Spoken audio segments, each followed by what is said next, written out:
Have you ever seen someone in the army standing there, very nice, with his military uniform on, and on both of his shoulders, he has some visual thing, like the sort of things that go down saying he's got an award on his shoulders, if you know what I mean? Well, this checkmate is named after the shoulders of military uniforms. It's called the Epaulette checkmate.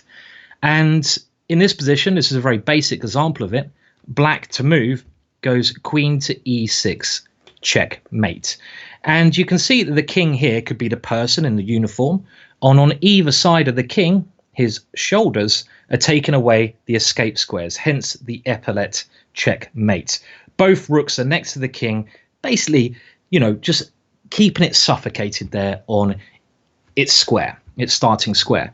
So an interesting checkmate, this one, Epaulette. And, you have to wonder where these names come from and who comes up with them. I couldn't find the information for this myself, but it's the concept I'm really concentrating on. So we're going to now move over to the world champion, who has managed to use this checkmate in a very beautiful game. So let's have a look at this game now. So we pick up this game with Magnus Carlsen having the white pieces and in the middle of a vicious attack against his grandmaster opponent from Holland. And Magnus Carlsen here, who has got an open h-file, a very active queen, and a bishop ready to explode that king away, should we say, plays bishop takes h6. And this removes another defender of the black king. Now, what can black do here? Well, black goes pawn takes bishop. And the point of Magnus's combination is a brilliant move. Rook takes h6 check, sacrificing a second piece. This is why the guy is world champion. Only one move, knight takes h6, but now the knight is no longer defending the bishop. And Magnus plays queen takes e7. So Magnus is using a combination of brute force here and creating threats at the same time. Force and threats, and it combined with very accurate calculation. The threat here is queen to h7, checkmate. So black has to put a piece on to f7. So he puts the knight onto f7. Magnus takes that knight off, and even though black is a rook up, look at the king. There's an open h-file towards the king. The queen can also come around and attack the king as well. So this rook doesn't matter so much here. Maybe if black's queen was on the other side of the board, so let's put that queen all the way on g6, he'd be able to defend here.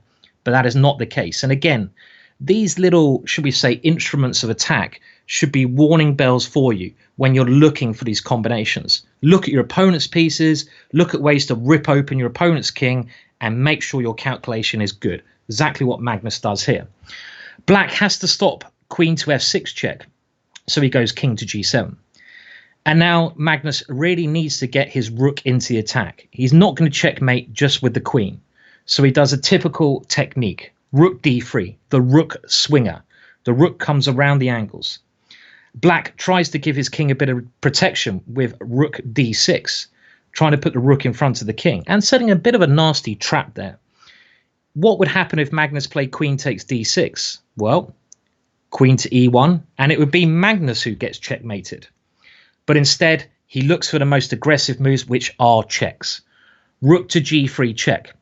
Now, if the king moves to the h-file, Magnus will put his queen on h4 at the right moment, delivering checkmate. So he has to play rook to g6.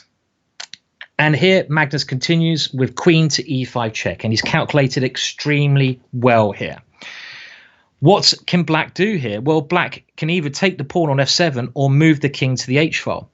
The problem black is, if he ever moves to the h-file, he's going to be setting himself up for a check along that file. For example, king to h7, and now the most accurate way to win is queen to h5 check, threatening to capture the rook, forcing rook to f6, and now you just keep looking at the most forcing moves. This is what you need to do when you build up your combinational vision.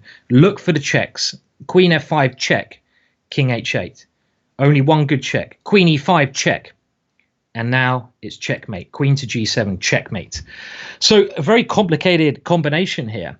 But we're going to see how it arrives at our checkmate. After king takes f7, Magnus now played queen to f5 check. and he's trying to win the rook on g6. Only one way to stop that, rook to f6, and what can Magnus now play? Can you see the move? Queen to d7, and this is an example of the Epaulette checkmate.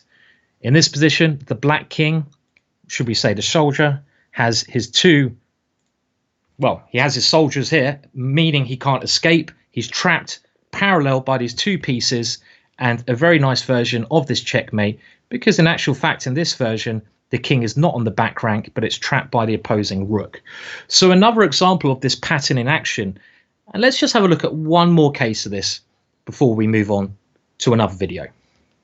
Our last example of this checkmate, again taken from a very high class, high rated encounter. With the white pieces, you've got Luke van Wely, King Luke, as also known, who's the strongest player in Holland, has been for a number of times, well, until Giri came along, but he's a veteran of the chessboard. With the black pieces, one of the most imaginative players of all time, Alexander Morozevich. In this position, Luke blunders with rook to f1. And you can see here this pattern. And this is, again, what you've got to start to realize in order to be able to use these techniques in your games. Here, the king is stuck on this square because it has a rook on either side of it. And this is the thing where your alarming bell should be going, I can see my opponent's king is stuck like that. So how do I get a piece into the right square, delivering checkmate? And this is really what these sort of checkmate patterns are all about. It's nice knowing the names, but the names are not important. Who cares what they're called?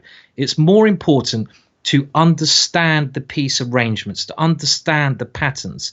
When you see these patterns coming together on the board, get those alarm bells ringing. Can you take advantage of these patterns? Can you force your way through? And this is a basic example of that. It's black to play and win. Can you see the killer technique here, the killer combination? Pause now if you need to. Rook to g8 check, a lovely move.